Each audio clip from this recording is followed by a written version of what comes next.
Yo, what's up, Scream Sceners? This your boy Jody Dean here, Mr. Hunting the Dead.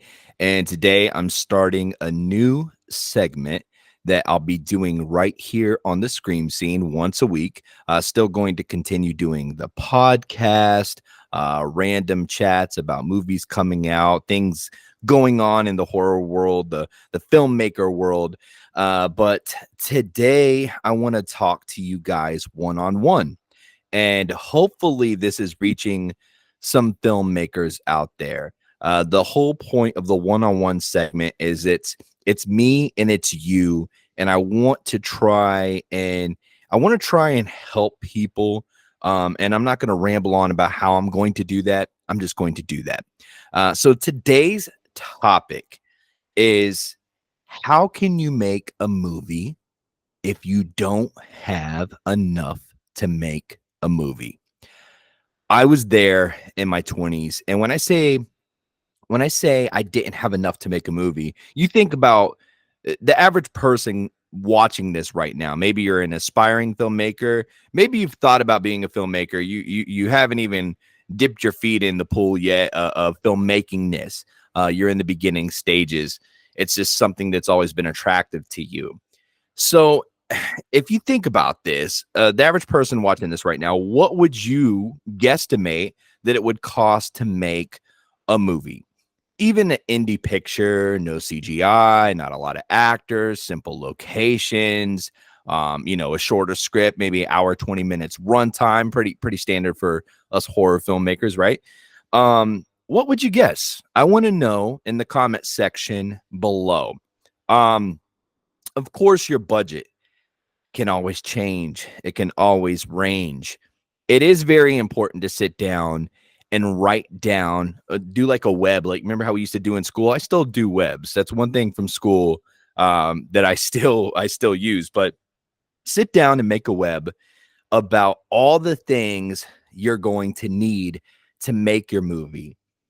But stepping back from that real quick, before you even start writing a film, you should know you need to write something that you are actually going to be able to make.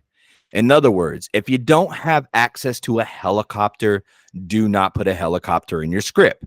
If you don't know 5 hungry friends that are, eager to be a part of something great, your movie, your project, don't put 5 people in the script. Put 1 or 2 people, however many people you have dedicated. Think about the movie Castaway with Tom Hanks. Of course, I'm a horror filmmaker, so I still appreciate that movie, even though it's not in the horror genre. However, it's like a real life horror, right? There's not a lot in that movie. Most of the movie's Tom Hanks on this island, and yeah, there's some other people, but think in that aspect is, what do I have to make a movie? You want to get it done. You want to get your feet wet. You want to get in the business. Now, here's the big thing. It's just like a job, right? You want to be a filmmaker and you want to get your feet in the door. Remember when you were a teenager and you wanted a job and you started applying for jobs and it would say, what experience do you have? How can you have experience if you've never worked for somebody, if nobody's ever given you a chance? So you have to create your own chances. You got to create your own path. And then from there, if you build it, they will come. I am that guy. I remember being in my early 20s, and I had been doing music from the time I was 9 years old, professionally. I want to say not professionally. I was professionally chasing the dream. I'd say from 18 to 26, I was doing music professionally because I was making money from my music that I was making, because I'm a hustler and I figured out a way to do that. Or else, if I wouldn't have carefully constructed my own path and created a way of figuring out, I can be a club promoter, I can put on the events, and then I can make myself open for everybody because I put on the event, it would have never happened. That said, around the age of 26, some catastrophic things happened in my life. Physical things. I got harmed. I got stabbed like a year before I quit doing music. I got shot right there at the end in the right side of my chest right here. And I just decided that maybe music wasn't the smartest thing for me to chase no more. It wasn't the dream that I had thought it was. I was ready to step back and start living a regular, normal life. And actually, that sounded really appealing to me because even though I never made it in the music business, I still lived like a rock star. I still made great money. I still had a fan base. I still made money off my music. So in a way, I had already made it, right? So where I'm going with this is at that moment in my life, I'm like, I want to do something else in the field. I want to do something else that I've always been interested in. And for me, that was making horror films. It's something I had wanted to do way before I ever started doing music. I started doing music when I was 9. I remember being like 5 years old, like watching a scary movie, thinking it was the coolest thing in the world. And I'm like, I want to do that. So starting out, I knew somebody that had a camera that was a videographer. And I'm like, hey, I want to make a horror short film. Can you help me with this? They did. We made it. Actually, it was pretty good. Really, what it wasn't that it was pretty good. It was that we could tell that we had some talents there. For starting out, we were like, for me, I'm like, dude, I can write something decent. I'm a pretty good actor. I came up with a good title, good names in the script. Everything just was like, okay, I got potential. And then I built off that and I started writing other short films and other pitch trailers, which this is the best way to start out, guys. Start out making short films, why is it asking me if I want to stay on my own? Yes, I want to keep recording. Thank you, computer. So anyway, definitely start out easy peasy. Don't let your first thing you ever touch be a movie. Do a few shorts, do a few pitch trailers, a few reels, just make some crazy stuff. Get your foot in the door. Not everybody is going to follow the same path that I did. I learned filming, I learned editing, I learned lighting and special effects makeup. Going back, I started off writing, so writing was like the very first thing I touched. Then I started directing because I would cast people to be in my short film, and then I would be there, and it would be like, okay, well, I put this whole thing together. So then I'm like, okay, here's what I want you to do, and I'm like, wow, I'm actually good at directing. So I learned every skill, and then I just tried to master every skill to the best of my ability. For a lot of you guys out there, this is going to be the best avenue for you. Let's say that you are a writer, but you don't feel like you have what's in you to direct. You need to learn how to direct. If you're writing it, you should direct it. I'm a firm believer in that. I see movies all the time. People write them, they don't direct them. That's fine, but you can do it.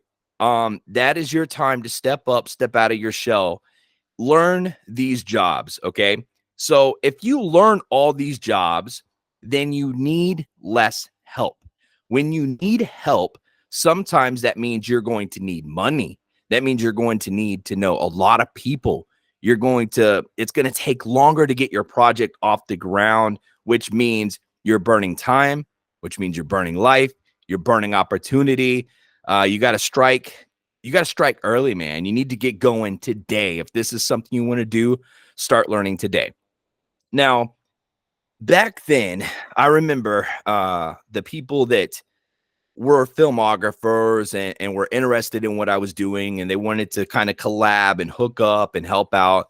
We did some projects together, but I noticed a lot of people in that circle were always like, "Oh, we need this camera, that camera." I'm like, "That's a $50,000 camera. Do you got 50,000? No." So we're gonna wait till we have 50,000 to get this camera to make a movie. I'm not waiting. So, luckily we live in a day and an age where it doesn't take a lot to do this. You can do this with a phone. You can do this with cameras that cost less than $2,000. Now, there are other expenses. You need to be able to have editing software, a good computer to edit on, a lot of hard drive space, because when you're making a movie, it eats up a hard drive. You're going to need a lot of SD cards. You're going to need a lot of patience. You're going to need to make sure you dedicate time to this. I know people that have made movies before, and they're so busy that, you know, they drag their feet so much. By the time they get to all the footage they filmed, they realize, oh man, we needed to reshoot this. We have an audio issue here. When you wait, shit happens that you cannot fix. Once it's 6 months down the road, you can possibly not go back and reshoot that scene. That actor could have already moved away. They could have gained 100 pounds. Maybe, you know, they're tied up doing other things, or, you know, maybe you guys left on a bad note. Like, there's just so many endless possibilities. The time to fix issues, to fix problems, is there in the moment. What I like to do with people is I like to overbook. So say I need an actress for this Monday, and the scene's very simple. I don't anticipate needing her Tuesday, but I'm going to tell her from the beginning, I'm going to need you Monday and Tuesday on, you know, June, whatever. Here's what the pay is. You're going to have to sign a release form, yada, yada, yada. And when she comes Monday and I say, cut, all right, we're good. Yeah, you can go ahead and go home. We don't need to film tomorrow. Well, I thought we were going to film tomorrow. That was just in case we didn't get what I was looking for. So just give yourself that time. But you always want to stay on top of your business. You want to stay on your grind. You want to stay focused. Don't leave any money on the table, man. You know, look at everything that you're doing, simplify it starting out. Okay.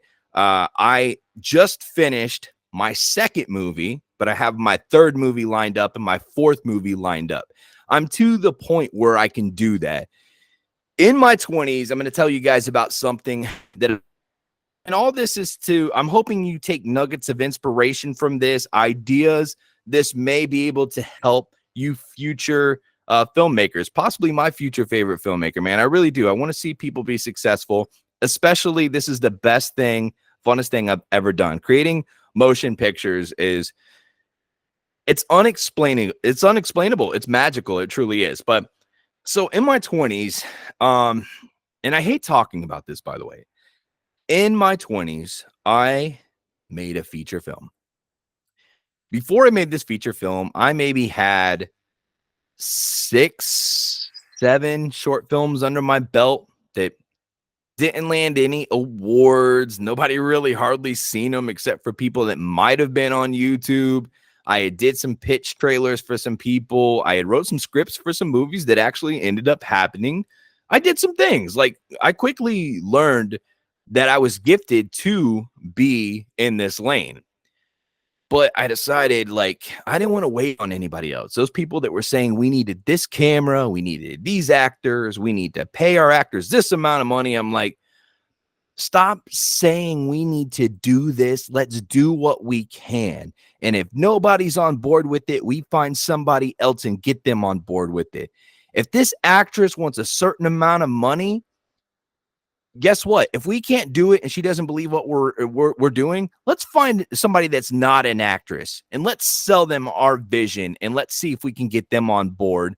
And ultimately, no matter how much money's on the table, if somebody believes in what you're doing, they're gonna die. They will die to be a part of it. Maybe they will die in the movie, but you know, I've seen so many times where people are like, I don't care about the money, man. This sounds fucking awesome. Let's go. That's how I am. There's a lot of projects I've been a part of in my life where somebody's called me like, yo, I got this, that, but you know, it only pays $50. It's only $100. I'm like, dude, I don't give a fuck about the money. You had me at blood and gore. Let's go. You know, but I made a movie, guys, and when it was done, I was super proud of myself that I had made a feature film and that everybody was telling me was impossible, that I proved them wrong. I could do it. And the interesting thing about this feature film is everybody in the world wrote about it. It had reviews from countries that I didn't even know would like have critics or be interested in a horror film. It didn't make a lot of money. It did not sell well, but somehow critics got a hold of it and people were writing about it in Trinidad. I don't know nobody in fucking Trinidad. I still don't know anybody in Trinidad. And now, like, you know, I'm somewhat of I'm not a huge YouTuber, but I'm a bigger YouTuber. My main platform, you know, a quarter million followers, 36 million views, whatever it is right now. You know, I've made some kind of mark, and I still don't know anybody in Trinidad. Uh, but back at that time, I didn't have no huge following other than like my following from music. I did have a significant amount of supporters that supported my music, would buy my CDs. Um, but you know, like it's crazy. Like the publicity I was getting was insane. But I was sitting there one day and I was looking at this movie, and those people that were telling me what they were telling me, they weren't right. They were not right. But I realized that I wanted to prove them wrong so bad, and that I wanted to prove to myself that I could do it so bad, that I cut too many corners, that I was sitting there looking at a product saying, holy shit, all these people are writing about this. Now people are going to see it. I panicked and I pulled as many DVDs back as I could. I took it offline. I basically buried it to where nobody could find it, because at that point right there, I knew this thing was going to go somewhere, and I did not want to be known for this body of work. Last year, 39 years old, finally. I mean, that first movie I buried, I was 26 years old when I made that. 26, 27 years old, something like that. Buried it. Look, over a decade later, I finally made my first movie. But you know what? It did take some time, but I mastered all those jobs, all those things that you ever need to hire somebody for or think you need to hire somebody for. I took the time to learn them. I mastered them. And last year, I made my first movie, written, directed by me, filmed and edited by me, special effects by me, lighting by me, music made by me. Again, I've been doing music my whole life, so that's definitely something that helps, you know, with this. Like, you know what helps with this is I've studied, and this is what you should do too. No matter what genre you want to film in, since I was a kid, I have studied horror films front to back, how they shoot, every camera shot, every frame, um, you know, how they build suspense with certain shots, the lighting of every scene and what lighting does, how it makes somebody look more powerful, how it makes a scene seem more ominous, or you know, just you can really tell a story with lighting, with the camera shot, with a lens. I've studied that my entire life. When I sit down and watch movies, I'm probably a pain in the ass for some people. I don't like people who talk during movies, so it's not that, but people will probably hear me talking to myself, moaning, groaning, grunting, because I'm over here. I'm like, oh shit, okay, all right. Oh, I like the way they did that. That was a nice shot. Oh my god, that lighting is beautiful. And I'm sure people are like, oh my god, why wouldn't we watch horror movies? Does Jody suddenly sound like he's schizo? Like, listen, I get in my zone. I freaking love cinematography. I love every aspect of filmmaking, the music, the makeup, the characters. Um, I've studied it so much to where when I started picking up a camera, you would have thought I had been working one forever. What took me longer to learn about filming was not how to get the shots, was what cameras to use, what settings to use, how to set the settings, you know, to what you need to know in order to make a movie and make it look the way you want it. You know, I shoot everything on 24 frames per second. I love 24 frames per second. That's how you get that real nice film look. Um, I learned a lot of editing tricks from trial and error. You know, just clean cuts, the pace of a film, the tempo of a film. I've learned so much through trial and error, and you will too. So here's what I want to say: you want to make a movie, but you don't have a lot. Start taking everything you know, writing it down on paper, figure out what your best strengths are, and write a script that you can actually make. You know, a buddy that has an acre of land behind his house, he's willing to let you use it and sign a location release. Yeah, sure, Dave. I'll let you film a movie out here. That's fine. It's gonna take me 3 weeks. Oh, I'm hardly ever there. Go ahead. The land's yours for 3 weeks. Bam, you got your location. You know 2 people that are passionate about films as well. You ask them, hey, will you be in this project? I'm making this movie. It's going to take 3 weeks, guys. I'll be honest with you. I'll be lucky if I can cover your gas, but I would love for you to be in it. We would love to be in it. Bam, you got them. You got the location. What else do you got? Write it down. Look at the location. Look at the actors. Now write your script. In the beginning, I wasn't doing that. Practice, preach. I wasn't preaching back then because I was practicing. I was learning.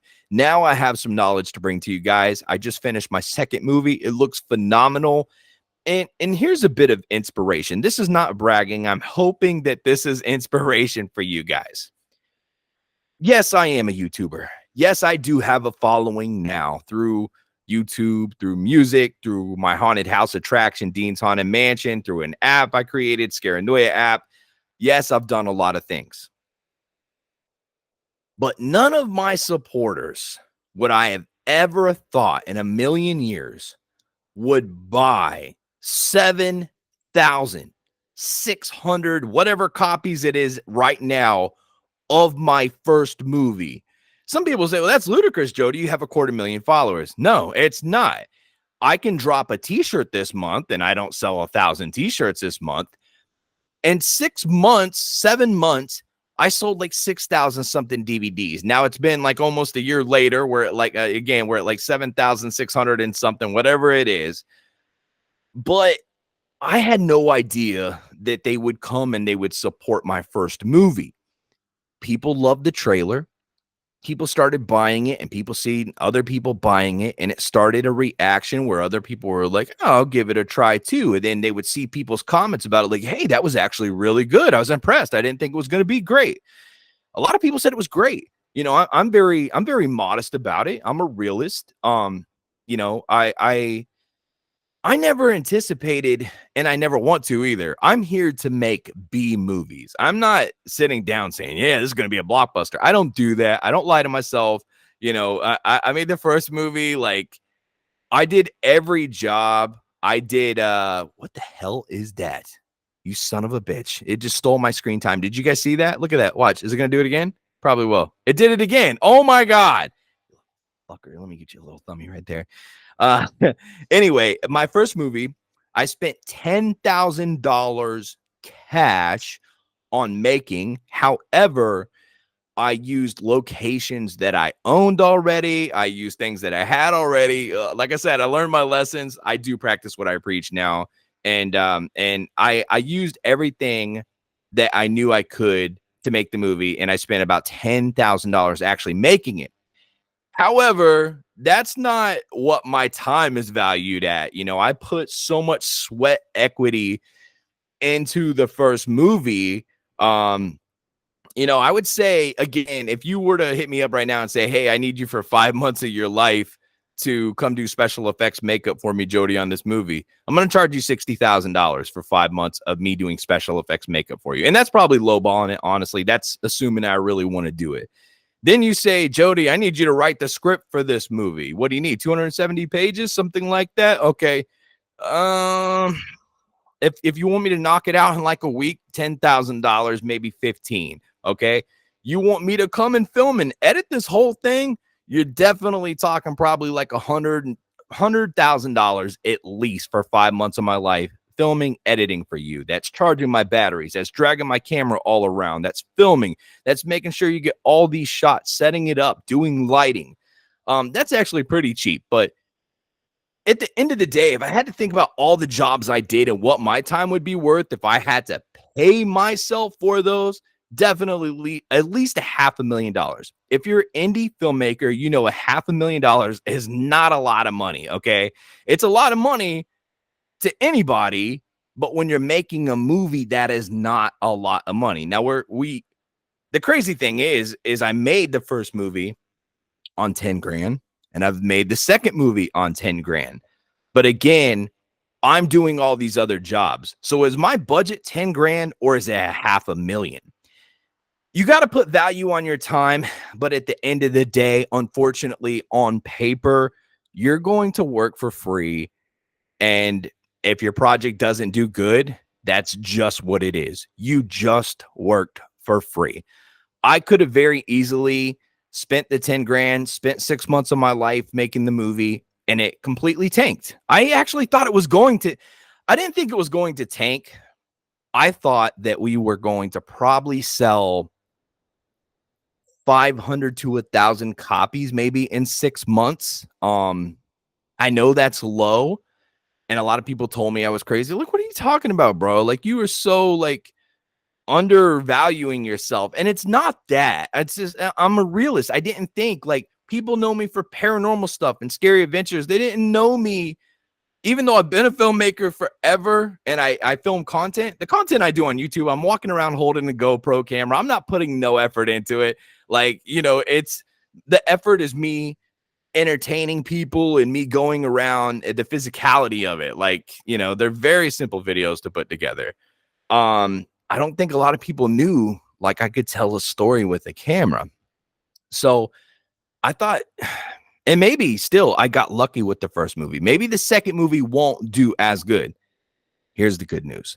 The first movie did good enough to where after taxes and paying my kids, because the kids got paid, there was enough money left over that it could fund the next 20 to 30 films.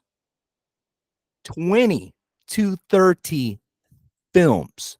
I didn't pay myself. I have yet to pay myself $1. Now, when I say 20 to 30 films, here's what I mean. If I keep the budget at $10,000 every movie I do, I can do 20 to 30 films from what I made from the first movie. If the second movie tanks, okay. Third movie tanks, okay. Fourth movie, fifth movie, you get the point. 10, 11, 12, okay. But all of a sudden, 15 hits. Guess what? We got budget for more movies. Now, at some point, I do hope to pay myself from them, but it doesn't matter. I make my money in other ways. However, I could have pocketed a lot of that money. I could have went out and bought myself something real nice. It's not my goal in life. My goal in life is to make movies. And I seen it as an opportunity to say, my studio has a budget to do other movies. I don't have to go and ask anybody else for money.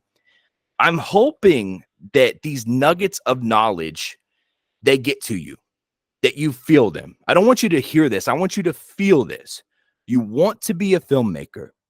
Maybe you don't want to be a filmmaker. Maybe you want to make music. Maybe you want to open a store. You want to open a business. This can pertain to all of that. There are nuggets of knowledge here that can help you with whatever you want to do. I am very passionate about filmmaking.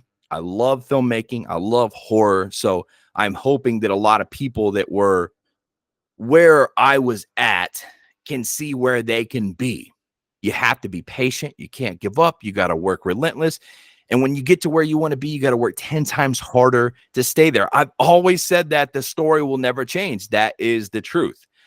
But the biggest problem is that I see with people, they'll make a film, they get discouraged, they go away.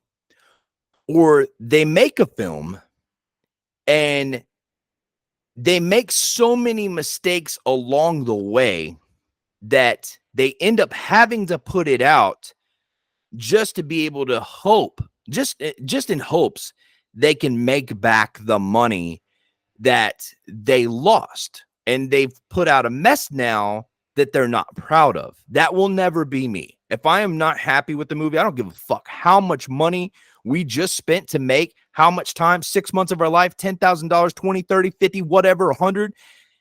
If you're not fucking proud of it, do not put it out. That shit will live forever. I got so lucky that I was able to bury that first movie. And I knew I was going to come back to making movies. I studied for years. I never told anybody. Like maybe my closest friends. There are people around me that know. Like they knew something was cooking. They could smell the wood burning. They knew something was going on with Jody. Like, man, he's got something up his sleeve. It's coming.